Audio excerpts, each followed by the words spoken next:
You've made an excellent choice being here today. I want to make a couple of introductions before we introduce our keynote speaker. And I'd like to start with our District 11 Director for the PGA of America, Mr. Bill Holder. Bill?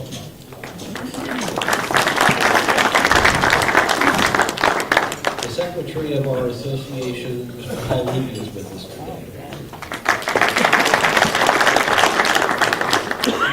We are all such partners in golf, the business and game of golf. I want to thank our friends, our allied associations from the SCPGA, the WSCGA, the New California Municipal Golf Course Association, the Club Managers Association, and the Golf Course Superintendents Association, all with us today. Thank you very much.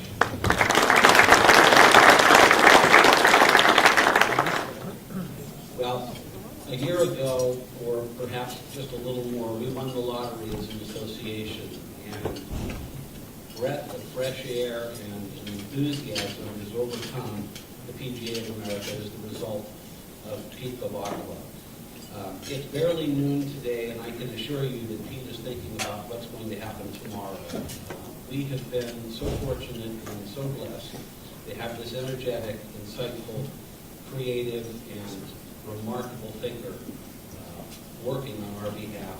And just that, I'd like all of you to welcome, please, the CEO of the PGA of America, Mr. Pete Gavakala.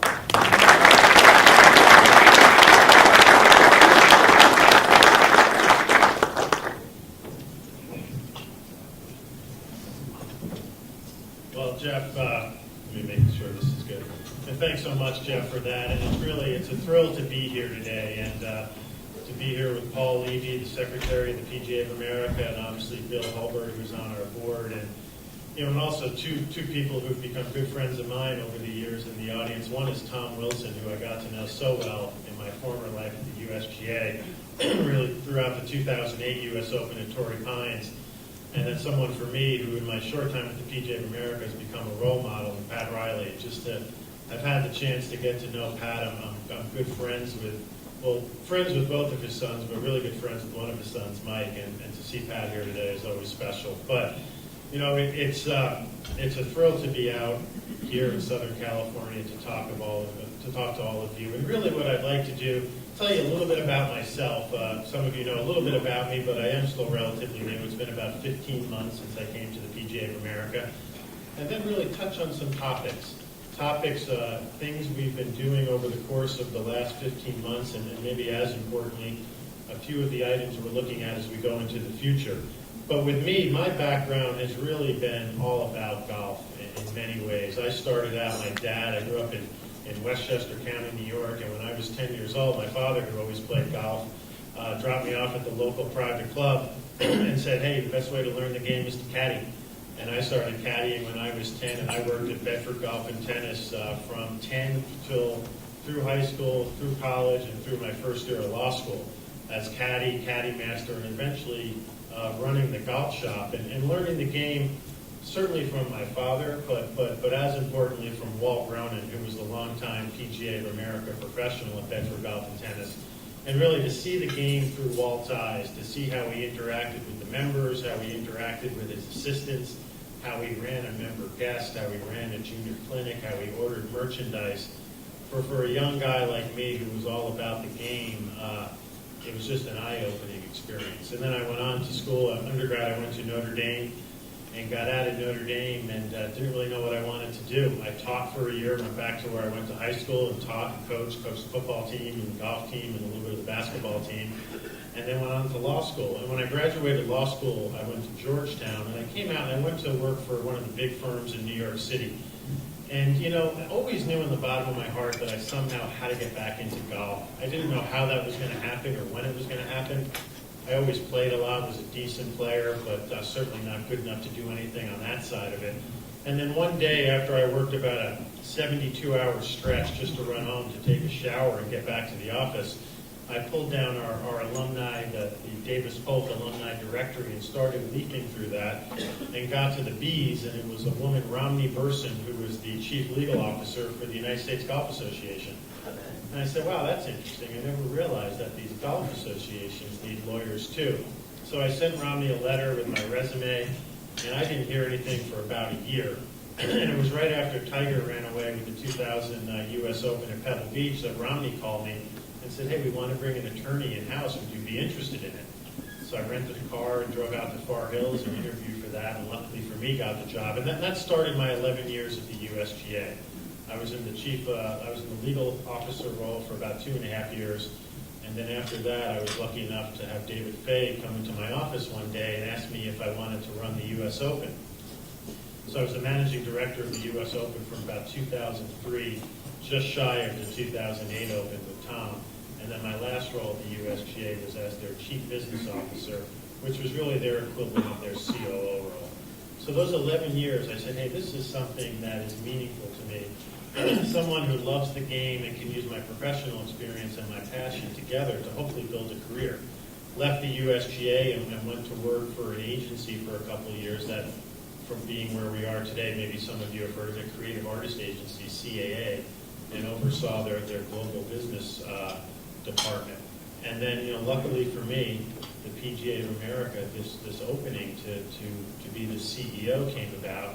And I was lucky and fortunate enough to get the job, and it was just and has been, the ultimate dream come true. To be able to serve the needs of the 27,000 men and women who make up the PGA of America, to be able to wake up every day and say, hey, this is what I do for a living. I try to serve the members. I try to grow the game. We try to put a staff together that really kind of moves that message. It's been remarkable. It's been busy. It's been a really just an energizing year, and kind of would like to walk you through the year a bit and touch on some items. And we'll have questions and answers at the end, but at any point when we're on a topic, if you want to raise your hand and stop me and ask a question or make a comment, I'm certainly all about trying to keep this as interactive as we can. But when I came on board, I met with Ted Bishop and Derek Sprague and Paul Levy. Paul and I, Paul was voted in basically the same day I was introduced as the CEO. And we all sat down together, and I said, what we really need? We need a strategic plan. If you understand our governance model, and obviously everybody in this room does, we need continuity, we need consistency. We need to know that there won't be great disruption when you go from Ted Bishop to Derek Sprague, when you go from Derek Sprague to Paul Levy, when you go from Paul Levy to one of the three people who are running to be the next secretary of the organization. And not only do we need a strategic plan, but we need a short-term plan and a long-term plan. And the point we made, and that I made to Derek and to Paul and to Ted, was, you can't just kind of sit back and say we're going to take a year or 18 months to put a long-term strategic plan together without doing something in the interim. So what can we focus on immediately, and what can we focus on in terms of long-term goals and long-term benefits? And again, I tend to bring back everything to my 4 years at Notre Dame.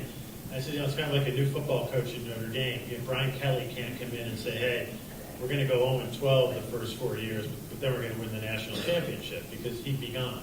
So we quickly said, well, what do we need to focus on right out of the gate? As we sit back and take the time and really learn the lay of the land to start to build a long-term plan, where do we need to hit immediately? And we centered on culture, on communications, and really on having some very meaningful victories out of the gate. And culture was critical, absolutely critical. Critical at the staff level, and I think, from my perspective, critical the relationship between, for lack of a better term, national and the membership.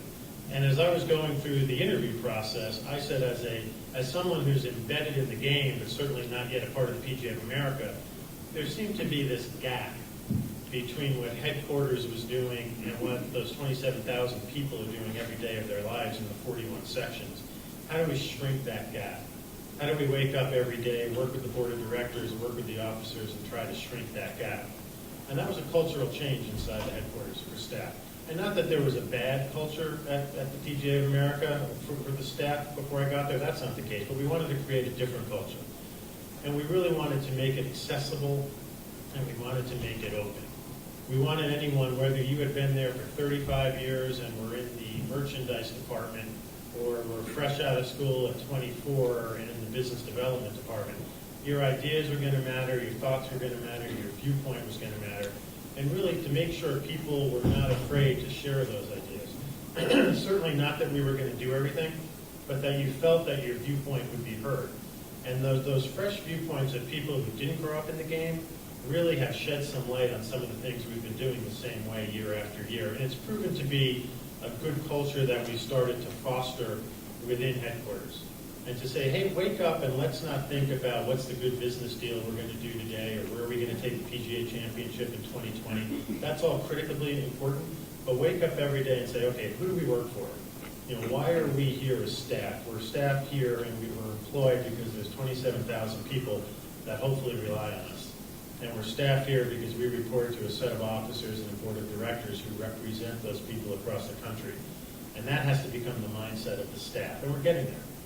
You can't change culture, you can't create culture in a year and in 4 months. It's going to take 5 years, 7 years. It's a constant process. But we said that's part of what we need to do out of the gate. We need to start to form that and to change that. Communications. Communications was critical.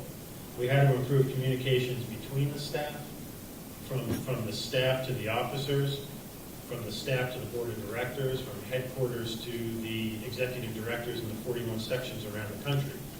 So little things. I don't go a day without talking to Ted, Derek, or Paul, sometimes multiple times a day. We don't go a week without somehow getting together as a group of the 6 of us, the COO, Darryl Crawl, and Kerry Haig, our Chief Championships Officer, and saying, okay, what are the key issues we're facing?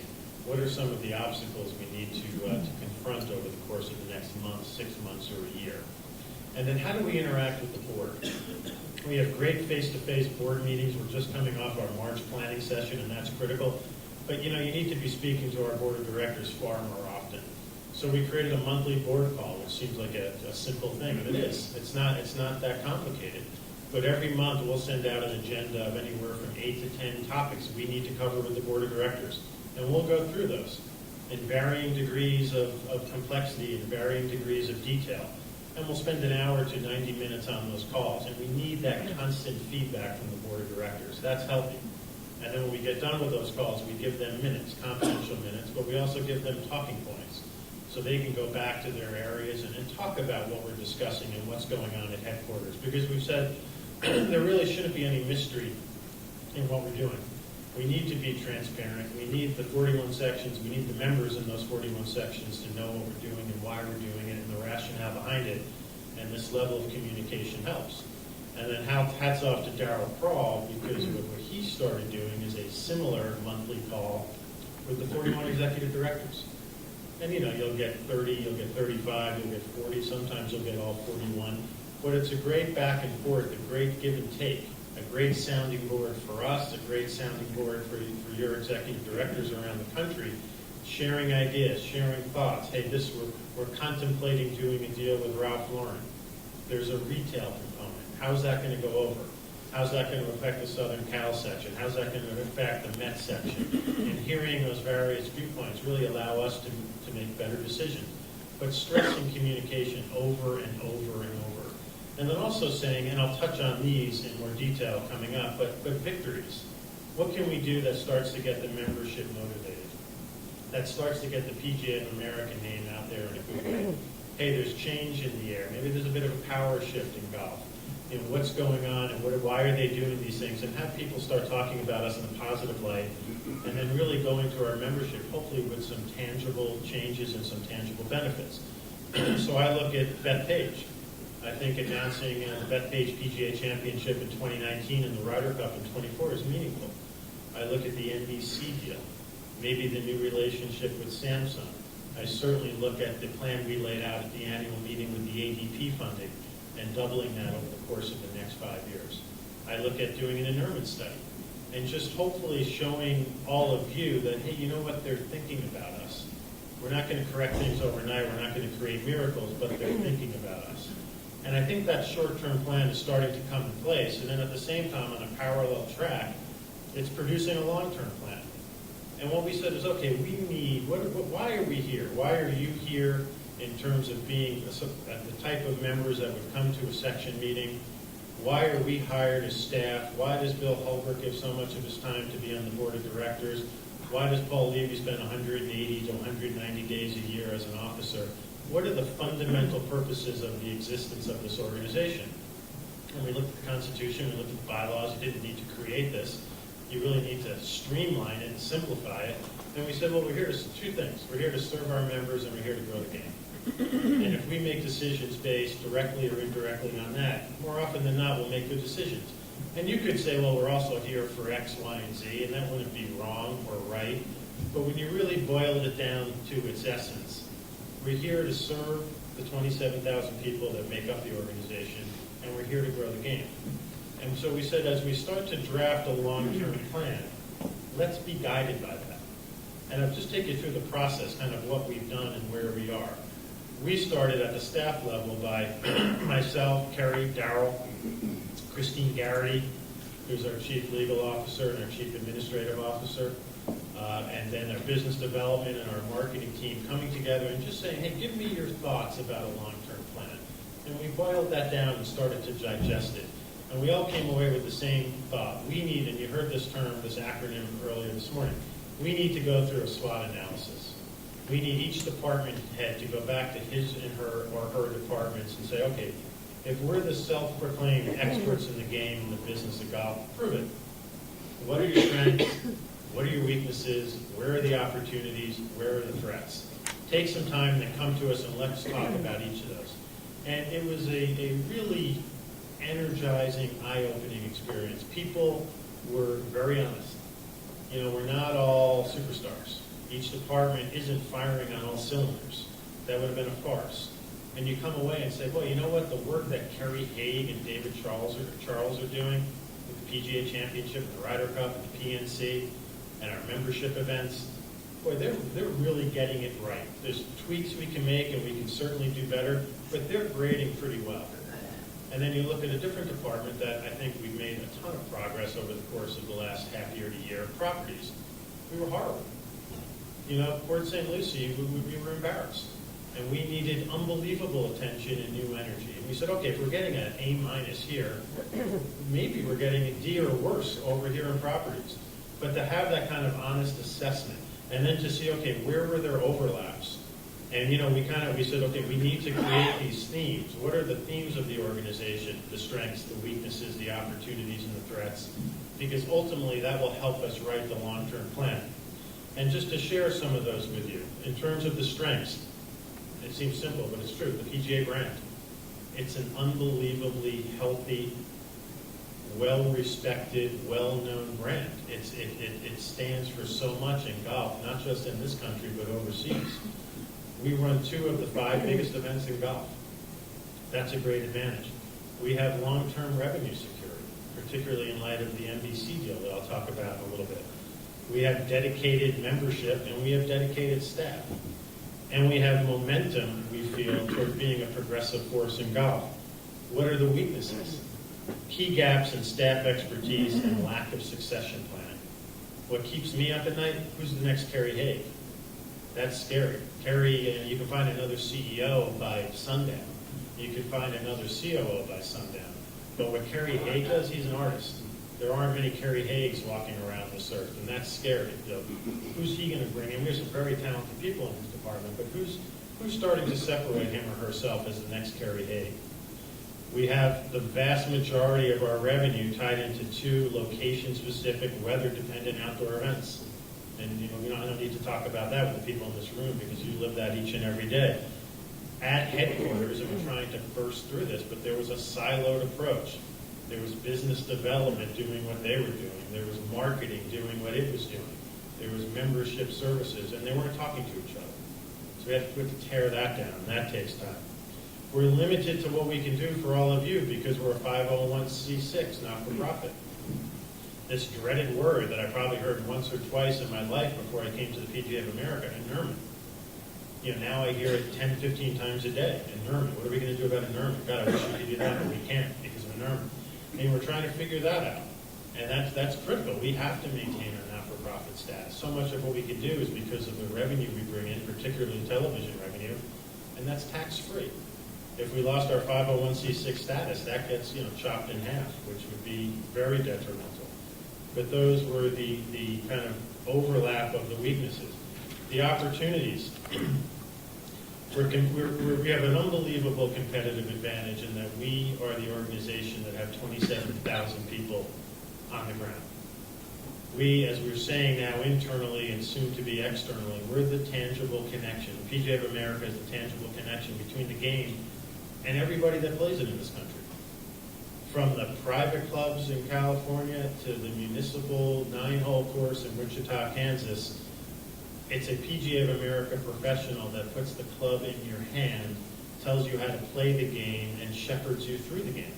Nobody else has that. That's an unbelievable advantage as an organization when you compare us to our peer organizations, whether that's the PGA Tour, the LPGA, the USGA, and globally as well.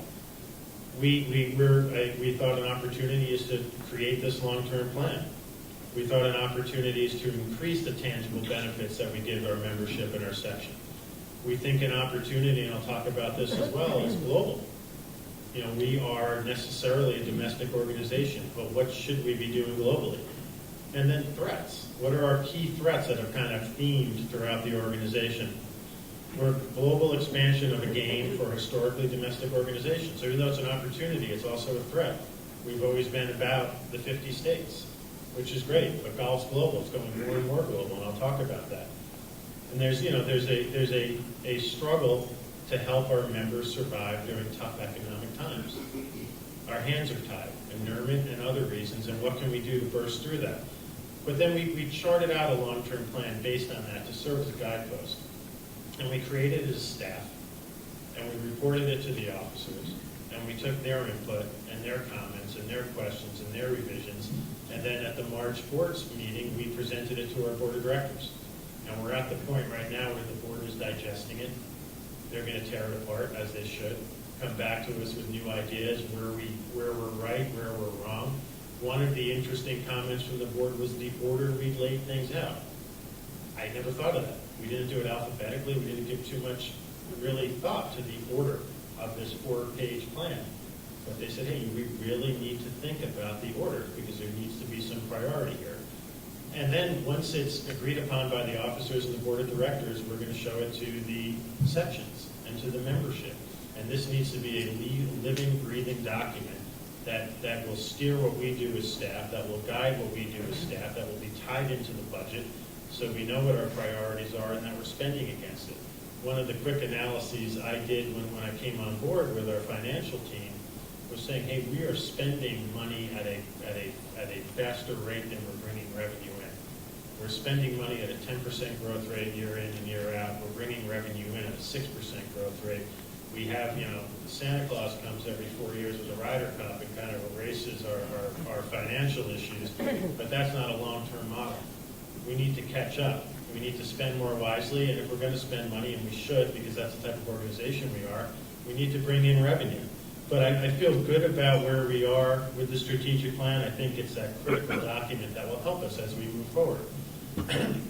If you look at when, over the course of the last year, certainly one of the elements that dominated November, December, January was this Rule 14-1B. And our somewhat, I think, strategic, certainly, but vocal opposition to that. And I don't want to really rehash 14-1B. We all know that. You have a viewpoint on it.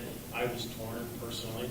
But everybody has a viewpoint. I ultimately think that the stance we took was the proper stance. If you're an organization that's here to serve the members and grow the game, is limiting, outlawing, or making illegal a certain form of putting that many people have come to rely on, is that going to help grow the game? We polled the membership and said, hey, this isn't Ted Bishop's decision, or Derek Sprague's, or Paul Levy's, or even the board's. This has to be the decision of the membership. If you're going to take a vocal stance, it has to reflect the majority of the membership, and it did. But I think what's as important is that it was the PGA of America being vocal in the golf industry. And that's the key takeaway. I think the PGA of America, and I know the leadership agrees, we need to be more vocal when it counts. We need to raise our hand and say, hey, wait a second. These 27,000 people have an unbelievably informed viewpoint, and you're going to hear it. Tour, USGA, RNA, LPGA, equipment manufacturers, you need to hear that viewpoint. Again, because we're the tangible connection between the game and everybody that plays it. We don't operate in the hypotheticals. We don't operate in golf theory.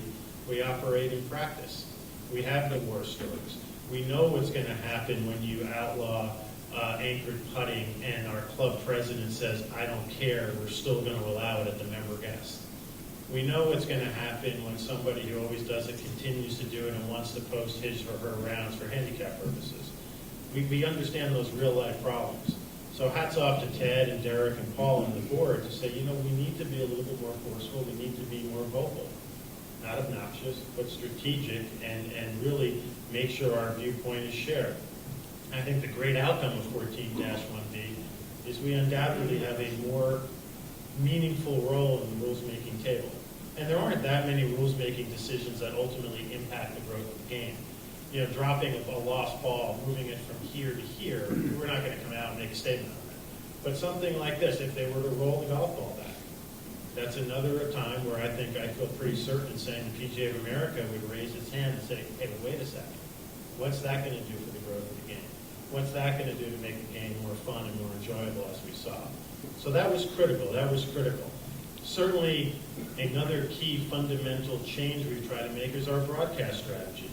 And we said, okay, if we know that we're a 501c6, if we know that the lion's share of our revenue comes in through broadcast revenue, well, we have to maximize that revenue, and we have to maximize the exposure for our members. We have to make sure that when you're watching a PGA championship, when you're watching a Ryder Cup, a senior PGA championship, that we know who's doing these events, we know what's behind the PGA of America, we're celebrating those 27,000 people. The NBC process, to just take you through it for a minute, we were in the current Ryder Cup deal through this Ryder Cup, and we made the conscious decision to speed up those negotiations. We were going along, we were speaking with our NBC counterparts and having very, very good conversations. And then, quite frankly, every once in a while, you have to benefit from good timing. And where our conversations were operating in probably a 60-mile-an-hour space, Wednesday night of the PGA Championship, the USGA announces that it's going to Fox Television, and that was that. Now, all of a sudden, we said, okay, we're in the midst of negotiations with NBC, Golf Channel, who's owned by Comcast. There's no way Comcast and NBC, who run the only 24-hour golf station, can lose the U.S. Open and the Ryder Cup in the same year. So those now conversations went from 60 miles an hour to 100 miles an hour. And we had meetings through the night for the next several weeks saying, hey, we need to hammer this out. And the great news is that the revenue part of it was simple. Without getting into too many details, we took our annual revenue from that event and tripled it in some years to even quadrupled it. But the key is, it wasn't that we spent the time on. It was, okay, how are we going to celebrate the PGA of America professional? How are we going to use the Golf Channel to bring more attention to the role that person, that he and she plays all around the country? And now we're in the process of creating original programming, working with the Golf Channel to bring more attention to the organization and to the individuals. The deal hasn't even kicked in yet, but I think we're already seeing evidence of this new vigor between us and the Golf Channel and NBC. If you look at the Beth Page announcement, they covered it live. If you look at the annual meeting, they had live reports from the annual meeting all week. If you look at the PGA Merchandise Show, we never had Golf Channel there. They were there around the clock. They conducted morning drive. Even if you look at this, what we're going to get into in a little bit of detail, the task force that we announced, that Ted Bishop announced last week. We said, hey, you know what, we want to go on tomorrow on morning drive and announce this task force. And they said, okay, what time do you want to go on? That's the type of relationship we need. And now we're trying to work with the experts we have on staff and elsewhere to say, what additional attention can we bring to the PGA of America and to the PGA of America professional? And that's critical. But it was also saying, we have initiatives we need to speak about. And we're talking about Get Golf Ready, we're talking about PGA Junior League Golf. But the mistake I think we've made in the past, and the mistake I really think the golf world makes far too often, is we talk about it during golf events. So we'll talk about Get Golf Ready at the PGA Championship, and it's August, and we're preaching to the converted. Or we'll talk about PGA Junior League Golf on Morning Drive on the Golf Channel. Well, if you're watching Morning Drive on the Golf Channel, Get Golf Ready is probably not for you. You already know about golf. You already know about Get Golf Ready. So how can we utilize and speak about our expertise on the Golf Channel when you have the ultimate and the golf-savvy television audience? but tap into the larger Comcast platform of networks and start to cherry pick programming that maybe is traditionally geared towards children or women or minorities. So when you're talking about Get Golf Ready, you can show it on that type of programming where it really is news. And when you're talking about PGA Junior League Golf, you can talk about it on programs that children are watching. And we think that's going to be critical. We think that's going to be helpful. If you look out over the broadcasting horizon, our next big bite at the apple will be as we head into 2019, which is when our current PGA Championship agreement expires with CBS and TNT. And we'll do this same level of due diligence preparing for that. That'll start in 16 and 17 and kind of hit its height in late 17, early 18, and make the best decision for the organization. And we're also looking to do what we can to bring more relevance internationally to our television partners. We've really farmed out those relationships. We're going to bring some of those back in-house, and make sure we're dealing closely with some of our large international broadcast partners, which are in Japan and in the UK and in Australia, and bring more attention to the organization. And then I think it's very fitting that, I'm here today, and this is something that has dominated our conversations, is the need we feel for a West Coast championship. We feel it's critical, and we had this conversation repeatedly last week. Unbelievably critical to bring the PGA Championship and, quite frankly, the Ryder Cup out to the West Coast.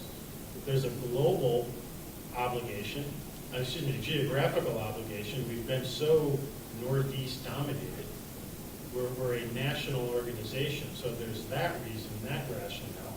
But then, obviously, there's the revenue side of it. And I'm looking at Tom, and it's no mistake that the USGA brought the U.S. Open to the West Coast in 2008, 10, 12, 15, and 18.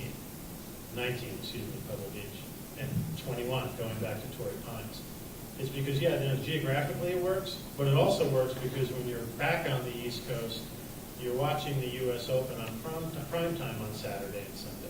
We need that with the PGA Championship. We need a PGA Championship out here on a West Coast venue, so back in the Northeast, which is such a critical part of the television market, you're watching it Saturday, 8:30, 9:30, 10 o'clock into the night, and the same thing on Sunday. Because what our research has shown us is that the television viewership grows by 20 to 25%.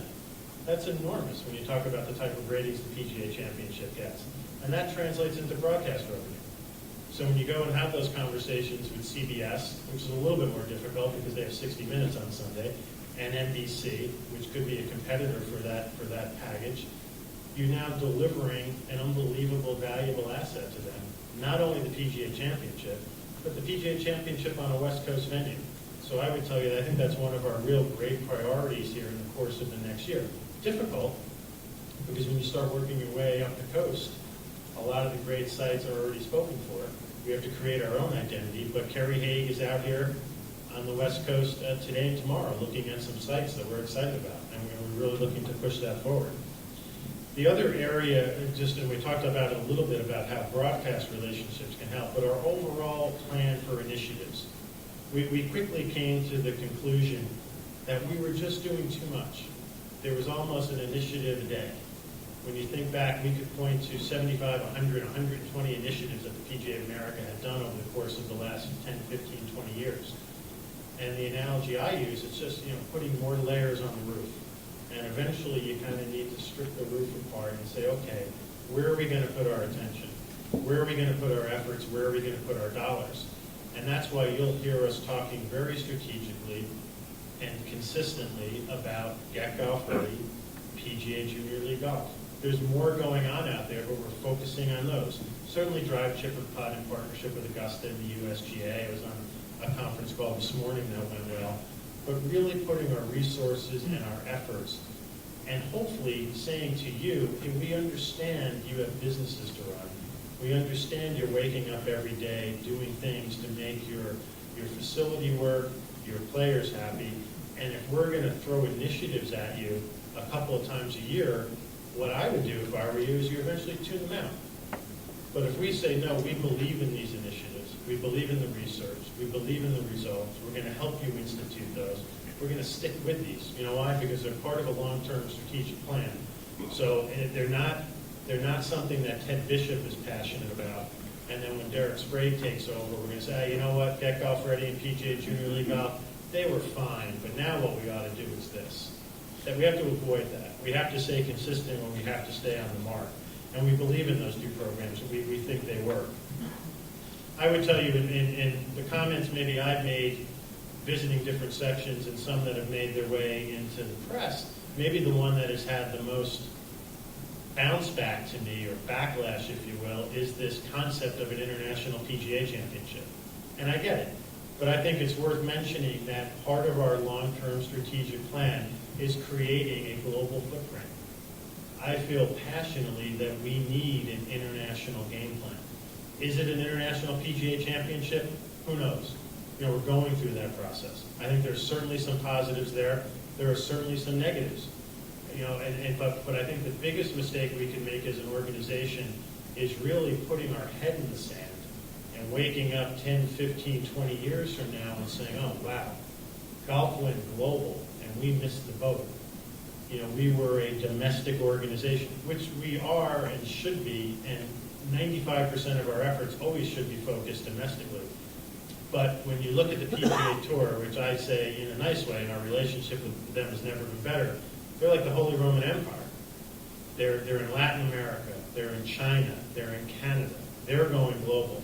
The USGA is having qualifiers for years in the UK and Japan. They're just starting women's qualifiers for the Women's Open. The R&A, obviously the LPGA is global out of necessity. The NBA, the NFL, Major League Baseball, it's global. There's going to be 12 to 16 NFL games globally over the course of the next few years.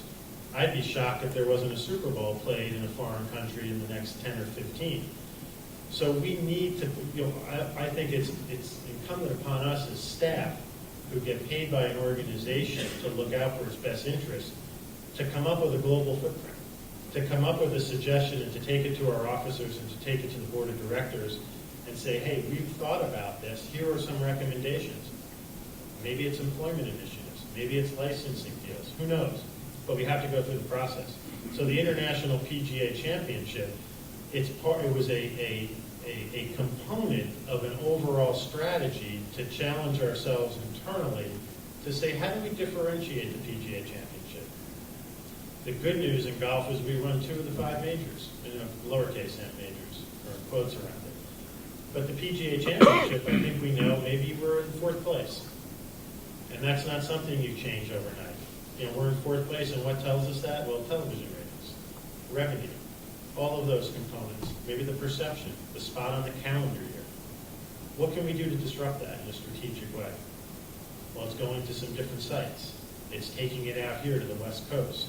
It's working with our broadcast partners to take it up a notch and challenging them to take it up a notch. Maybe it's once every decade, maybe twice a decade, who knows, taking it somewhere else. What would the PGA Championship be over the course of the next half century if it started to get branded as golf's global major? Who knows? And who knows if we're going to do that? On the negatives, it's $120 million of economic impact to a region that would go elsewhere. That's a serious negative. But I think we're going to be healthier and smarter going through the thought process, and that's what's critical. So I know a fundamental goal of ours is to have a global footprint over the course of the next few years. I think we'd really be at a disadvantage if we didn't, because we need to be disruptive in a positive way, and we need to be progressive. And I think it's a good segue, and we heard a lot about it this morning, about technology. And we've made the internal decision with our officers and our board to say, let's embrace technology at the PGA of America. Let's again use it as a great differentiator. And how can we utilize technology to benefit the members and to grow the game? And I think you're starting to see examples of this over the course of the last year. I go back to the Pick the Hole location presented by Jack Nicklaus. That was an interesting conversation.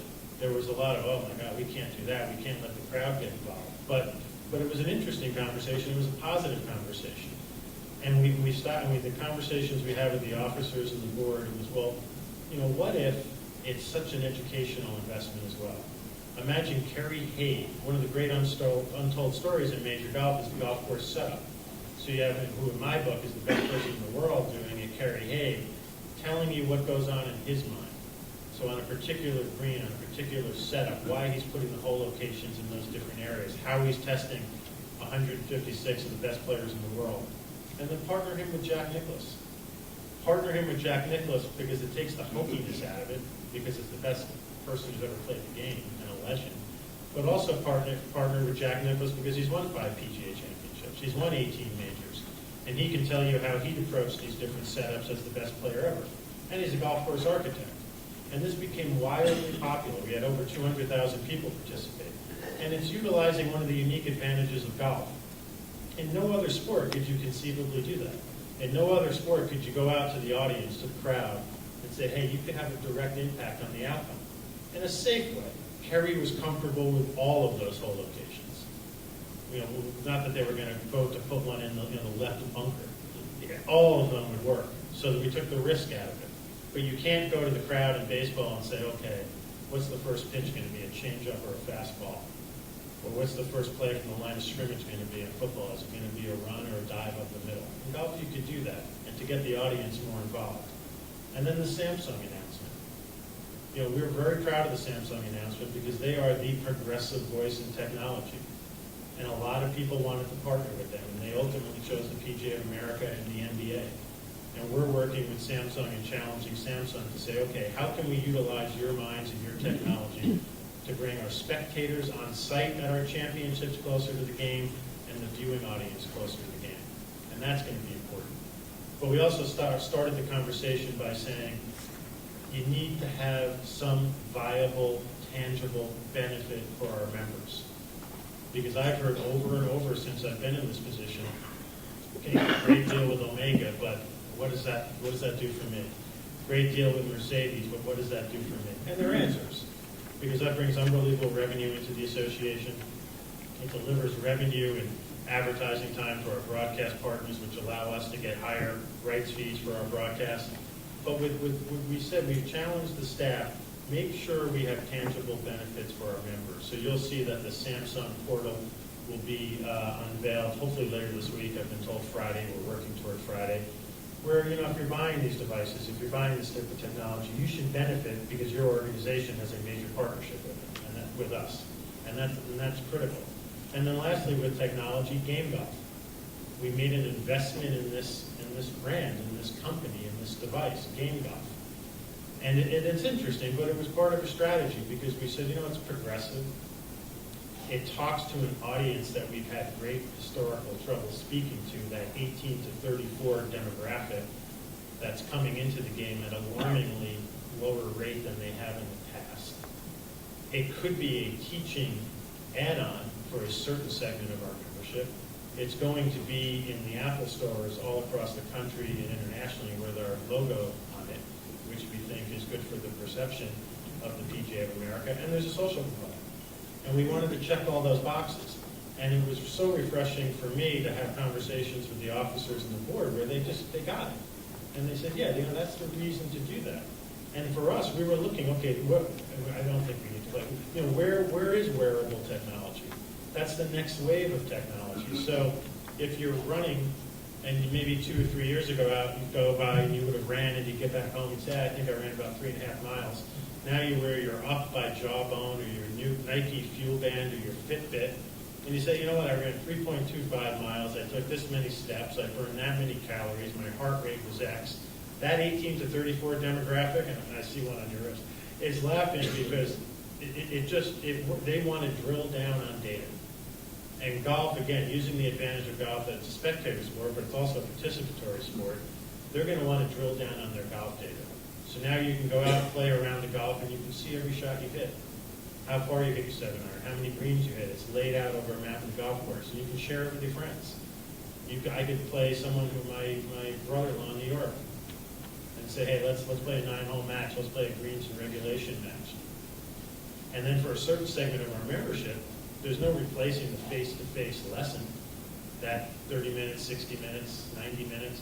But then again, if you're dealing with a 20, 21-year-old male or female saying, you know what, after our lesson, use this device and email me your next 5 rounds. Tweet me your next 5 rounds. And you know that little adjustment we made with your left hand, we strengthened your left hand on the grip? before you were hitting your 7-iron 148 yards, now you're hitting it 155.2. And your greens and regulation have gone up and your driving distance has improved. So we think that's a component, to take the teaching experience deeper. And we're excited about that, and it's part of a strategy. It's part of a strategy to embrace technology. And if you look at the different areas of our organization, what our SWOT analyses have shown is we're doing well in many areas. We need a lot of help and a lot of change and a lot of improvement in others. And just to go through a few that I'm excited about. Properties. We were, as I said, really behind, to the point where the negativity in the emails I would receive on an almost daily basis was sobering. And it was embarrassing. And we brought the right people in. And hats off to Paul Levy, who's leading the task force who's focused on property, and Darryl Kroll, where so much of his job has become oversight of the property staff. And then bringing in talented people like Jimmy Terry and Dick Gray, we're starting to make a difference. Properties are starting to turn that corner. It has to be something we can be proud of, and it has to be economically viable. And it's going to take a long time. But we have our mindset on it. We're going to make it better. We're going to make it right. The foundation. We're the largest sports organization in the country, and we had a foundation that really didn't exist. So we brought in the right firepower with Scott Kimmick from the New Jersey section, who did wonderful things there at the foundation and charitable level. And we're putting some real energy behind that. We have a new relationship with former Mayor Rudy Giuliani, who just the foundation just triggered a light bulb in his head. And he's introducing us to people through his Rolodex to support our foundation. So he's going to serve as a catalyst of growth, working with Scott. I think if I'm back here a year from now, 2 years from now, talking about the foundation, it's going to be utterly different than it is. Diversity and inclusion. So critical to who we are as an organization, so critical to the future health of the game. Golf needs more women, more minorities, more children. We have every decision we make as an organization, we have to think of it through a diversity and inclusion lens. Whether it's people we're hiring on staff, whether it's where we're taking our championship, whether it's the type of initiatives we get behind, and now with the leadership of Christine Garrity and Wendell Haskins, who's new to our team, we've challenged them and we've challenged ourselves as staff, as officers, as board members. Let's be committed to diversity and inclusion, because if golf's going to be anywhere near as relevant as it is now over the course of the next quarter century, it's going to look a lot different. And that's critical, and we have to be leaders in that area. Our marketing and communications. And when I talked about a siloed approach before, these were maybe its two most drastic examples. And we talked about marketing and sales earlier this morning in the panel talk. But now they're combined marketing and communications and working together and rebranding the PGA Championship, rebranding the Senior PGA Championship presented by KitchenAid, doing a new PSA campaign that works into our strategy and talks about Get Golf Ready, and to a lesser degree talks about PGA Junior League Golf, and making sure that we're not marketing in a million different directions, but that it's aligned with our strategic mission and aligned with our communications team. Digital, the future of digital media. PGA Links has to change. As I've said internally, it's a DMV site. It's looked the same for years. It works, which is the good news, but it's not user-friendly. It's not progressive. It's not linked in any form or fashion to PGA.com. It doesn't allow you to link with the people who you're working with day in and day out at the participatory level. So we're going to redo PGA Links in stages, because it costs a lot of money to redo those types of things. So first it'll be just a refacing of it, so it's more user-friendly and it looks better. And that'll be a 2 or 3 year process. And making sure PGA.com is speaking not only to the consumers, but to our constituents and celebrating the PGA of America in a better way than it does now. And ultimately connecting the PGA member to the organization and the PGA member to his or her consumers. That's the ultimate goal of digital media, and it's critical. And we have some new firepower on the staff level and a new commitment to making it better. And we're giving a pretty detailed summary of that to the board of directors at this year's PNC, and really anxious to hear their feedback. And when you look through those are areas where we have great opportunity. And what I want to close on, because I know I'm going a little bit long here, is some of the news you heard last week with the task force. And, this task force, it was interesting as you kind of sat back and have seen how this percolated at the PGA of America. We got back from the PGA merchandise show and said, you know what, the theme of that show turned out to be golf's at the point where it needs to get more creative and think more outside the box to grow. And there's unbelievable success stories at every corner in the country of PGA of America professionals being unbelievably creative and entrepreneurial and doing just that. We need to know those stories. And whether it was Hack Golf at the PGA Merchandise Show or the industry panel or our announcement of Game Golf, there was this constant theme, like, golf's at this point where it realizes it needs to do something different. And I talked a little bit about this morning, but that redefining the golf experience. That, yeah, it's great to condense around from 4:30 to 4:15, but that's still not the answer for an unbelievable number of Americans who don't have 4 hours and 15 minutes, don't have 4 hours, don't have 3.5 hours. So how do you create a 30-minute, a 60-minute, a 90-minute experience? How do you celebrate something like foot golf? And many of you have heard Ted Bishop, our president, talk about that. And I'll be honest, when Ted first mentioned it to me, my eyes kind of rolled back in my head. Well, foot golf, what is that? What are we going to do with foot golf? But then you stop and think about it, and you're like, you know what? It kind of goes back to the roots of the game. If you go to Scotland and you play the old course, and where golf is just embedded in the culture, it's not okay, we're over here in town, what are they doing on the other side of the hedge or behind the wall? It's not a mystery, it's part of the culture. Well, it's because when you walk down the first hole at the old course, there's people pushing baby carriages and kicking soccer balls and walking their dog. So maybe there is a real merit to multiple uses on a golf course. Maybe you can add revenue. Maybe you can make it easier for two parents to go play if they can drop their children off and they can take a foot golf clinic. Maybe a grandfather can play with his grandchild. And as we've said internally, we don't want to create a generation of foot golfers. We just want to do everything we can to make that funnel as big as possible so you're introduced to the game. No matter how you're introduced to the game, get introduced to the game.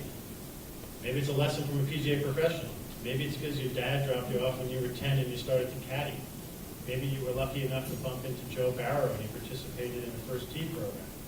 Maybe you played foot golf. Maybe you went to a Top Golf. So what could we do? What are the type of individuals we could put together to really explore those different areas?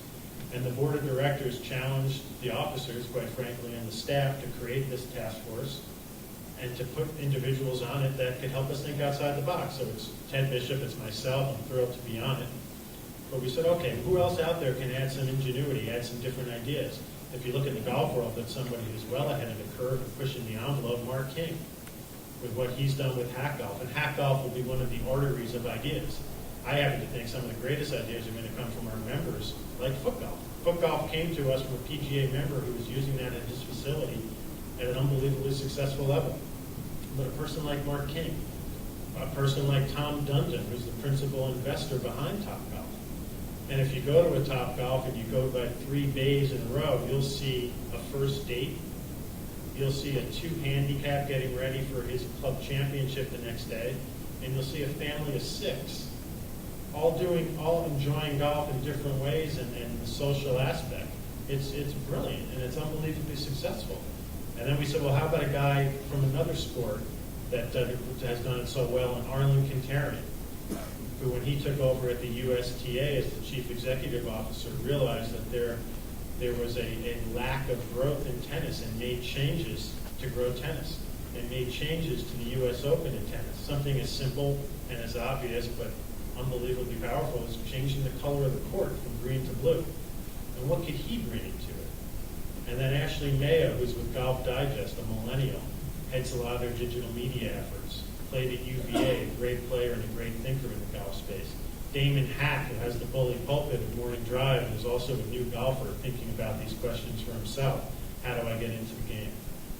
Dottie Pepper, who's on our board, obviously an LPGA legend, has done great things in junior golf over the course of the last 5 years. And then Bodie Miller. We said, tennis has done a good job, but where else they've really just kind of killed it is with skiing and snowboarding. And we narrowed it down to 2 people, Shaun White and Bodie Miller, and had conversations with people who knew them both and found out Bodie Miller is a fanatic. He's a single-digit player, both ways, righty and lefty. And he was thrilled. And we have a call with him tomorrow night. He's already funneling ideas to us. And you know, a lot of them will be over the top, but that'll influence. We want to get pushed to the edge of our comfort level and hear these ideas of the task force and then condense them and go to our board of directors and say, what do you think about this one, and that one? And then make some good decisions to grow the game. So for me, it's been just short of a year and a half. I hope we're making progress. I mean, the ultimate arbiter of that is people in this room and people around the country. But, you know, I think we're thinking strategically. We're thinking about long-term growth and health and really trying to reposition the PGA of America in a leadership role in the game. And that's due to the 27,000 people that the PGA of America represents. And it's been the thrill of my life so far. Professionally and personally, I've never been happier. But we certainly have a lot of work to do. So with that, if we have a little bit more time, Jeff, I'd love to open it to any questions. Can you talk about the Olympics? Sure, absolutely. You know, the Olympics, due to my position as CEO, I'm on the board of directors of the IGF, the International Golf Federation. And I think everybody's excited about the impact the Olympics will have on the game. My personal opinion is probably the least impacted country will be the U.S. I think it's good for golf in the U.S. I think the real impact of the Olympics will be overseas in developing countries that are looking to subsidize golf. And now that it's an Olympic sport, that'll be easier on the male and female side. You know, big news has been made about the progress or lack thereof of the golf course in Brazil, the architect Gil Hans. I think like many Olympic venues, it ultimately will come together. If there doesn't, there's a safety plan in place. Part of the motivation for Brazil to get its act together is you don't necessarily need to do it in that country, believe it or not, in the Olympics. And what if it went to Argentina? And that's what they hate to hear, and that's motivated them to get the work done. And it'll be stroke play, 72 holes, stroke play, 60 peeps, 60 men, 60 women. A lot of people will say, well, match play will be great, but the ultimate goal is to get as many of the great players in the world balanced by as many countries as possible. So have the top 20 players in the world, but get 30, 32 countries. So you're limited by the amount of people you can have per team. 4 if they're in the top 20, and then beyond that you're limited to 2. So the current math rolls out to, I think, 32 countries being represented on the men's side and 31 on the women's side. But what we have to think about, Jeff, is the PGA Championship. And we have to support the Olympics because it's important for golf. But we also have to make sure the PGA Championship doesn't get compromised. So in 2016, if you think about an Olympic year, it also always happens to be a Ryder Cup year, a domestic Ryder Cup year. So you go from the PGA Championship to the Olympics to the FedEx Cup to the Ryder Cup. And the PGA Championship has been moved into 2016 into July. So we'll be playing it at the last week of July at Baltusrol, which works at Baltusrol. It's actually a better market than it is in August. But the Olympic points cutoff is July 11th. So the PGA Championship won't count towards Olympic points. So if the Olympics continue, it's guaranteed in 16, it's guaranteed in 20. If it continues past 20 into 24 and 28, we need a plan in place that makes sure the PGA Championship doesn't get compromised by the Olympics. And that's something we're putting a lot of thought into right now. Dave Orzer, I'm interested in what PGA is doing in the quality of golf instruction, especially looking at the trends of foreign countries starting to dominate more and more, and also what is the USA Golf Federation doing to help support player development in the USA? Yeah, I would tell you that probably the topic that was discussed the most at the March planning session and board meeting was player development.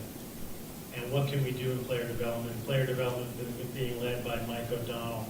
And we're in the process now of socializing a plan for player development at the section level to make sure it's bought into.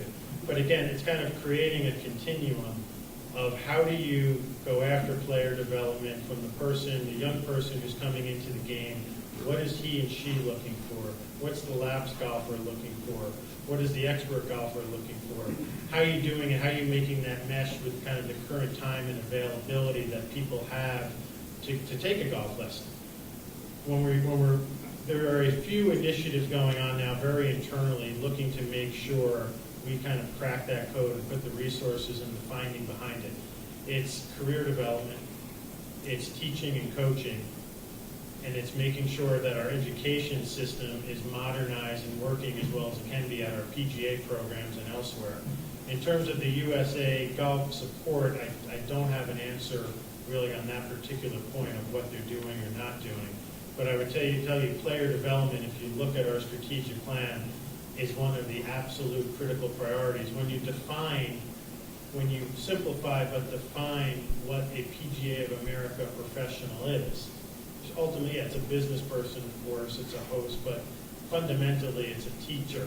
And if we lose that, if that's in any way cheapened, that's something that can be unbelievably detrimental to the PGA of America. So you have to look at a company like GolfTech. We have a good relationship with GolfTech. And GolfTech, I don't have these numbers in front of me, so these are estimates, but they have roughly 507 lowercase p professionals that work for them. 315 of those are PGA of America professionals. It means there's a large number of non-PGA of America professionals working for GolfTech. GolfTech dominates the teacher market. I believe it's 20% of all lessons are at GolfTechs. The average person who takes a lesson at GolfTech takes 15 lessons per year. So we have to be aware of that, aware of what's working and what's our role and how can we increase our role. And we have to be aware of technology. What role can technology play in that, whether it's digital, whether it's something like game golf, to make it easier for people to take lessons and to take lessons that resonate beyond the face-to-face lesson, which is obviously so critical to who we are. But it's one of the fundamental areas of the organization. Any other questions?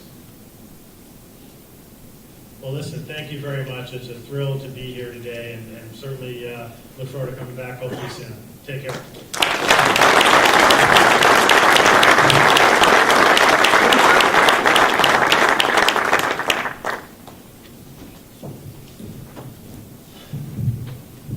Pete, thank you. What a treat. We're going to kidnap Pete and take him to your headquarters building. And I'd like at this time to introduce Bill Hulbert, who chairs our teaching committee with Billy McKinney, to introduce your afternoon session. Bill, thank you all.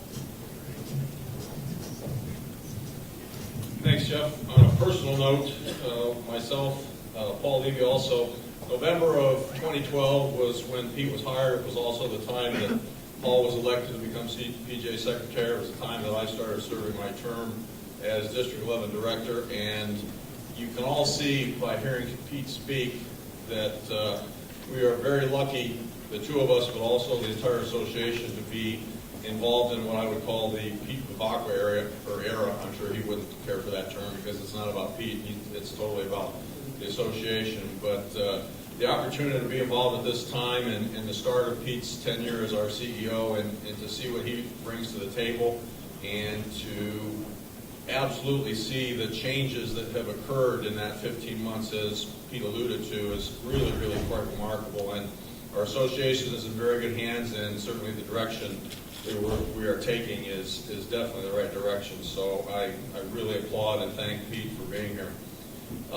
Every year, as part of the Gibbs, we do a golf instruction segment, and I am very pleased to introduce you to a couple of San Diego's finest when it comes to golf instruction. We have two separate presentations, and they're on teaching beginners. A lot of the stuff that we do in instruction, kind of gravitates towards teaching the better player and those that already play. And we kind of all know that a lot of times, our bread and butter, and certainly relative to player development, is teaching beginners, not only getting them to become golfers, become consistent with their contact and start enjoying, playing the game, but retention as well.